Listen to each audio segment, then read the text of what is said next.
बिस्मिल्लाहिर्रहमानिर्रहीम।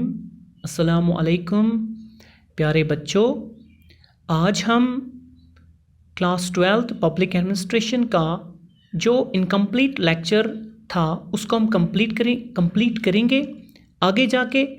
तो आज हम जो रिक्रूटिंग एजेंसी हमने उठाया था उसमें हम रिमूवल सिस्टम जो है यूपीएससी चेयरमैन और इसके मेंबर्स का उसको डिस्कस करेंगे। ठीक है, तो पहली बात, जो प्रेसिडेंट है उसके पास ये पावर्स है कि वो किसी भी मेंबर को या चेयरमैन, यूपीएससी में जो चेयरमैन होता है उसको रिमूव कर सकता है अगर 3 सर्कमस्टेंसेस वो सामने आए। पहले सर्कमस्टेंस क्या है कि अगर चेयरमैन या मेंबर यूपीएससी का इंसॉल्वेंट होगा। तो इंसॉल्वेंट मैंने कहा है पहले भी कि इंसॉल्वेंट का मतलब क्या, बैंकक्रप्ट, यानी उसका दिवालिया निकल जाए।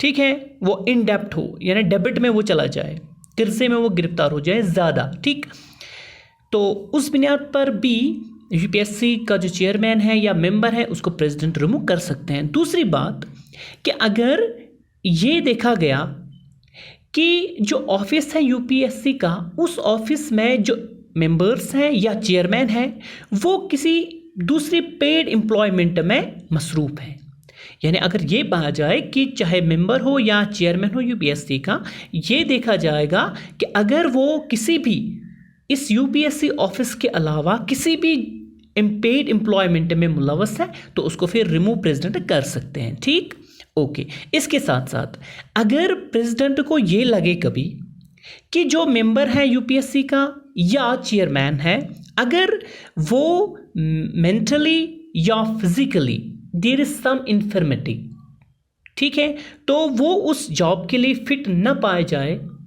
यानी प्रेसिडेंट को लगे कि ये इस जॉब के लिए अब फिट नहीं है, चाहे फिजिकल कंडीशन की बुनियाद पर या मेंटल कंडीशन की बुनियाद पर, तो प्रेसिडेंट साहब के पास ये पावर्स हैं, उसको रिमूव कर सकते हैं। ठीक है, अब उसके साथ साथ प्रेसिडेंट चेयरमैन या किसी भी मेंबर को मिसबिहेवियर के कंडीशन अगर होगी कहीं पे, अगर मिसबिहेवियर कोई मेंबर या चेयरमैन करता है तो उसके बुनियाद पे भी प्रेसिडेंट साहब हमारे किसी भी मेंबर या किसी भी चेयरमैन और किसी भी मेंबर को रिमूव कर सकते हैं। अब अगर मिसबिहेव का केस हो तो इसमें क्या होगा कि प्रेसिडेंट ये केस सुप्रीम कोर्ट को रेफर करेगा। ठीक है, इसमें थोड़ी तवालत आएगी। ठीक है, अब यहाँ जाके इंक्वायरी होगी, फिर जो सुप्रीम कोर्ट की एडवाइस होगी वो प्रेसिडेंट पे बाइंडिंग होगी। ठीक है, ओके। अब ज्यूरिंग इंक्वायरी यानी जिस दौरान इंक्वायरी चलेगी उस दौरान प्रेसिडेंट के पास ये पावर्स है कि वो चेयरमैन या किसी भी मेंबर को सस्पेंड कर सकते हैं। ओके, निकाल नहीं सकते हैं, सस्पेंड कर सकते हैं। ठीक, जब तक इंक्वायरी चले।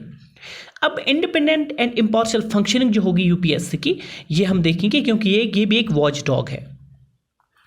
अब जो भी चेयरमैन या मेंबर है उसको ऑफिस से प्रेसिडेंट सिर्फ कॉन्स्टिट्यूशन में जो लिखा है उसके ग्राउंड्स पे रिमूव कर सकते हैं। तो ये एक इंडिपेंडेंट वॉच डॉग बॉडी है।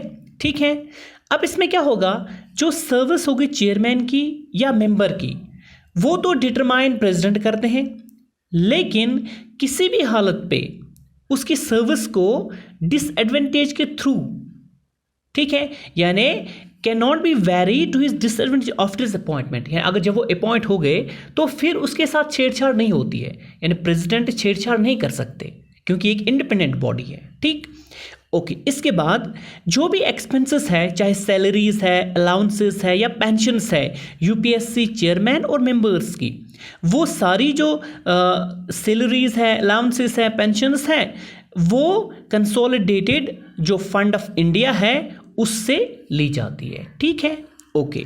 इसके बाद जो चेयरमैन होगा यूपीएससी का वो एलिजिबल नहीं होगा किसी भी एम्प्लॉयमेंट में, चाहे वो सेंटर की एम्प्लॉयमेंट हो या स्टेट की, यानी जो चेयरमैन बनता है फिर ऐसा नहीं है कि उसको फिर कहीं गवर्नर बनाया जाए, तो उससे फिर क्योंकि ये इंडिपेंडेंट बॉडी है और वो इंडिपेंडेंटली काम करते हैं, उससे ये लालच नहीं दी जा सकती है कि आप हमारा काम करें, हम आपको कल गवर्नर बना देंगे, तो उसको कोई भी एम्प्लॉयमेंट नहीं मिलेगी, ये एलिजिबल नहीं होते हैं। तो इसीलिए जो भी आपने देखा होगा यूपीएससी है वो उसमें जो एग्ज़ाम्स होते हैं वो मेरिट बेस पे होते हैं, तो उनको कोई लालच नहीं होती है। ठीक, इसके साथ साथ जो मेंबर होगा यूपीएससी का वो, हाँ यहाँ पर आपको याद रखना है कि जो मेंबर होगा यूपीएससी का वो एलिजिबल है अपॉइंटमेंट जो भी होगी, चाहे स्टेट किस में चेयरमैन बन सकता है वो यूपीएससी का, ठीक है, या किसी भी स्टेट का, यानी जो स्टेट में पब्लिक सर्विस कमीशन है उसका चेयरमैन भी बन सकता है, ठीक है, ये आपको याद रखना है।